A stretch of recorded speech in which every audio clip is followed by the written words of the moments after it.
আর্জেন্টিনার পরবর্তী ২ ম্যাচের সময়সূচি ঘোষণা করেছে আর্জেন্টাইন ফুটবল অ্যাসোসিয়েশন এএফএ। আসন্ন ২০২৬ বিশ্বকাপ শুরুর আগে নিজেদের প্রস্তুতি ঝালিয়ে নিতে শেষ মুহূর্তের রণপরিকল্পনা সাজিয়ে ফেলেছে বিশ্ব চ্যাম্পিয়ন আর্জেন্টিনা।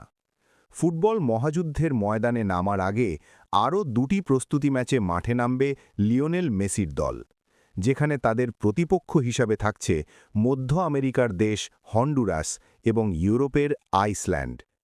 আর্জেন্টিনা এবং আইসল্যান্ড এ পর্যন্ত আন্তর্জাতিক ফুটবলে মাত্র একবার মুখোমুখি হয়েছে, যা ২০১৮ সালের বিশ্বকাপ গ্রুপ পর্বে ১-১ গোলে ড্র হয়েছিল।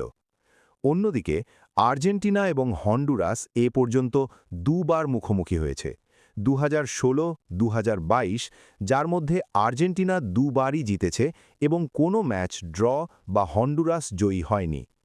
গত বৃহস্পতিবার আনুষ্ঠানিকভাবে ২টি প্রীতি ম্যাচের সূচি প্রকাশ করেছে Argentine football association AFA.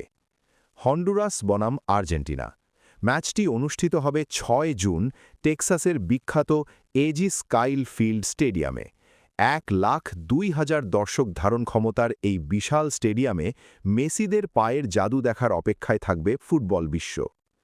Argentina বনাম আইসল্যান্ড হন্ডুরাসের বিপক্ষে লড়াইয়ের ৩ দিন পর অর্থাৎ ৯ জুন আলাবামার অবার্ন জর্ডান হারে স্টেডিয়ামে ইউরোপীয় প্রতিপক্ষ আইসল্যান্ডের মুখোমুখি হবে ৩ বারের বিশ্বজয়ীরা।